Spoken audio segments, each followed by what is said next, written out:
कुंतला तटिनी मेखला सौन्यप्रसु भारत भूमिर सांस्कृतिक परंपरा हेउछि स्वतंत्र। ए देशर संस्कृति हेउछि ऋषिमुनिकर संस्कृति। एठारे उदारता हेउछि महासंपद। एही संस्कृति सबुरी हित साधना करे। समग्र वसुधा को एक कुटुंबिता मध्यरे से प्रत्यक्ष करि पारे। तेणु भारतीय मानक मनरे आसे सबुरी हित साधनार कल्पना। एठारे उपस्थित थिबा वरेण्य विचारक मंडली पूज्य गुरुजी गुरुमा मानकु मोर प्रणाम। एठारे उपस्थित थिबा मोर स्नेहर छोट बड़ भाई और भौणी मानकु मोर अशेष भल पाइबा।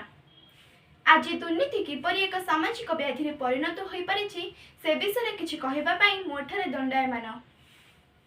सर्वे भवन्तु सुखिनः, सर्वे सन्तु निरामय, सर्वे भद्राणि पश्यन्तु, मा कश्चित् दुःखभाग् भवेत्।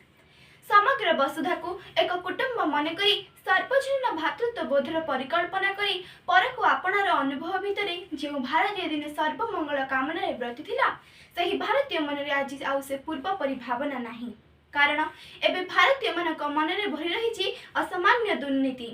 दुर्नीति राक्षसर सर्वग्रासिता कबଳରେ एबे भारतीय माने कबलित। आत्मातर होइछि कलुषित। दिनकु दिन दुर्नीतिर बलय क्रमशः वृद्धि पाइबारे लागिछि। दुर्नीति एक आंतर्जातिक समस्या। यह एक महान बटवृक्ष सदृश। यार चेर और शाखा प्रशाखा प्रत्येक देश में विस्तृति लाभ करिछि। आम देश में यह लोक मानकर अस्थि मज्जागत हो गलानी। यह निर्लज मानक मध्यरे सीमित नहीं।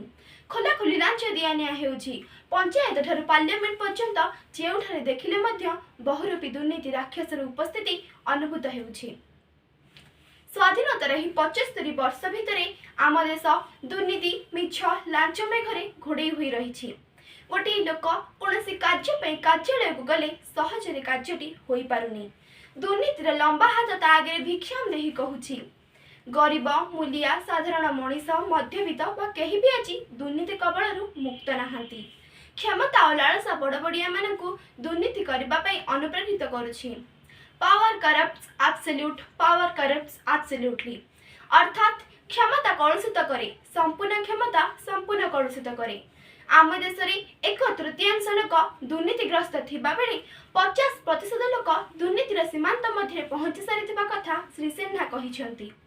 दुर्नीति कबलित समय रे एपरि होईछि शिशुटीए जन्म नेले तर जन्म पई जन्म पंजीकरण पई लांच, विवाह पंजीकरण पई लांच, मृत्यु पंजीकरण पई मला परि मध्ये लांच देबाको पडुछि।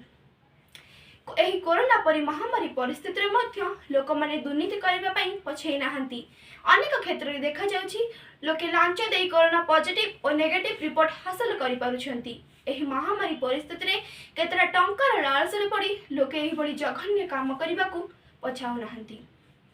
अनेक क्षेत्र रे देखा जाउछि निज पिलार उत्तम नंबर पई अभिभावक माने लांच देई निज पिला को परीक्षा रे उत्तीर्ण कराउछंती। किंतु गोटे मेधावी पिलाटी जे कठिन परिश्रम करिथाय से गरीब वशतः परीक्षा रे विफल होई जाउछि। डाक्टर माने रोगी चिकित्सा करिबा छाड़ी देई टंका लालसरे पड़ी जाइछंती एवं जो माने धनी व्यक्तिर लोक माने से माने टंका देई सुविधा और सुरक्षारे चिकित्सित होई पारुछंती। किंतु गोटे गरीब व्यक्तिटी टंका अभाव हेतु चिकित्सा अभाव रे मृत्युर सम्मुखीन हेउछि। एही मनीष घोड़पचारी अमनीष मानकर कार्यकलाप जे केते बर्बचित एहा समस्त अनुभव कला परि मध्ये असहाय होई पडुछंती। जेपरि प्रतिटी व्याधि पई प्रतिषेधक व्यवस्था करा जाइछि सेही परि दुर्नीति परि एक दुरारोग्य व्याधि पई मध्ये प्रतिषेधक व्यवस्था करा जिबा आवश्यक। प्रथमे हेउछि जनसचेतनता। जनसाधारण माने सचेतन हेबे, एथि प्रति दृष्टि आरोप करिवे। कोनोसी परिस्थिति रे मध्ये लांच देबे नाही। कारण लांच हेउछि दुर्नीति वृक्ष पई पुष्टिदायक सार। लांच बंद होई गले आपे आपे समस्त कार्य सुरखुरे होई परिबा। द्वितीय प्रसंग हेउछि दुर्नीतिर प्रतिवाद। कौनसी दुर्नीति को मथापथी सह्य न करी बरं तत्क्षणात्तर प्रतिकार विधान करा जिबा आवश्यक। आम देश रे दुर्नीति को निवारण करिबा पई दुर्नीति निवारण सप्ताह पालन करा जाउछि एवं दुर्नीति निवारण विभाग मध्य खोला जाइछि। गोटे पक्ष रे जनसचेतनता एवं अपर पक्ष रे सरकारी क्रियाशीलता दुर्नीति राक्षसर दुई पक्ष को छेदन करि पारंता। फल एक सुस्थ समाज रे आमे समस्ते सुख और शांति रे आनंदमय जीवन यापन करि पारंते। हईजा और कोरोना परी अनेक महामारी संक्रामक रोग जेपरी भारत को व्यापी सारी ସେହିପରି ଦୁର୍ନୀତି ଏକ ସଂକ୍ରାମକ ରୋଗରେ ପରିଣତ ହୋଇ ଆମ ଦେଶକୁ ବ୍ୟାପିବାରେ ଲାଗିଛି। ମୁଁ ପରିଶେଷରେ ଏତିକି କହିବାକୁ ଚାହେଁ, ଆମେ ସମସ୍ତେ ସଚେତନ ହେବା, ଦୁର୍ନୀତି ପରି ଏକ ସାମାଜିକ ବ୍ୟାଧି ଓ ଦୁରାରୋଗ୍ୟର ନିବାରଣ କରିବା। ଧନ୍ୟବାଦ।